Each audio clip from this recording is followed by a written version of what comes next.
நம்ம பிரபாகரனை பற்றி ஒரே ஒரு வார்த்தை நான் சொல்ல ஆசைப்படுறேம்மா. சொல்லுங்கம்மா. முருக பைத்தியம் பழனிக்கு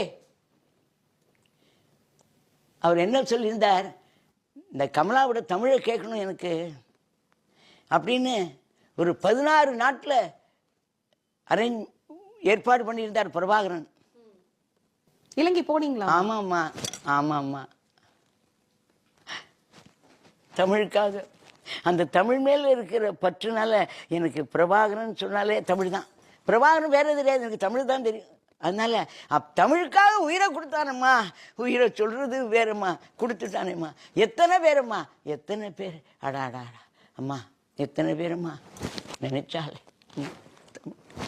அந்த அனுபவம் பத்தி சொல்ல முடியுமாம்மா, அங்க போன அனுபவம்? ஆமாம், தமிழ் தமிழ்னு நம்ம முருகனை பற்றி பாடுன்னு. முருக பைத்தியம் தெரியுமோ பிரபாகரன், முருக பைத்தியம். அப்படியே பழனிக்கு வந்துட்டு போவார். கேள்விப்பட்டிருக்கேன். யாருக்கும் தெரியாது, ஆனா பழனிக்கு வருவார். ஏன்னா அந்த முருகன் மேல இருக்கிற தமிழோன்னு, தமிழ் கடவுளோன்னு, இனக்கடவுளோன்னு, அதான் தமிழினம் தன்னை நோக்கி விரைகின்ற படகன்னா. தமிழினம் தன்னை அடாடா இனம் முருகன்.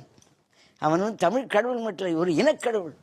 உங்களை பாடும்போது அந்த பாடல்களை கேட்டு அவர் ஏதாவது ஆமாப்பா, அவர் பாட்டை கேட்டு தமிழுக்காக நார்வேல பாட்டை கேட்டுட்டு அப்படியே இந்த ராஜகோபுரம் நான் பாடினா, அது வேணா நீங்கள் முருகனை பற்றி பாடுங்க, நம்ம இந்த மக்களுக்காக பாடுங்க.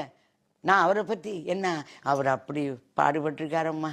அம்மா அந்த காசுக்காகவோ பணத்துக்காகவோ இல்லைம்மா, தமிழனுக்காக உயிரை கொடுத்தாரம்மா. தமிழ் ஈழம் தன்னை நோக்கி விரைகின்ற படகு. என்ன தமிழ் ஈழம் ஏம்மா விரைகின்ற படகு இல்லையம்மா. கோடை காலத்தில் குளிர்விக்கும் நிலவு, ஆனால் கொட்டும் மழையில் குடையான அழகு. இதை விட நான் அவரை பற்றி வேற என்னம்மா சொல்ல முடியும்?